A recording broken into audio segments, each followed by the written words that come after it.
This time on building terminology, blinding.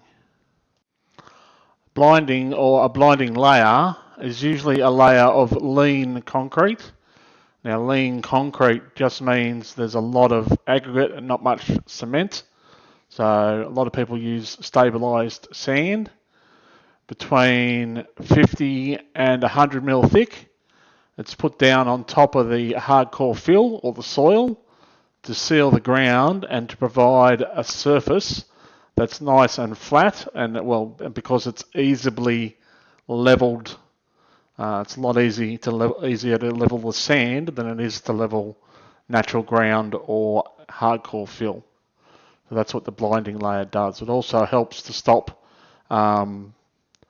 holes being poked through the membrane while you're placing the reinforcement from the rough surface underneath. If you like this video, please hit the like button and subscribe to my YouTube channel. And you can also follow me on Facebook.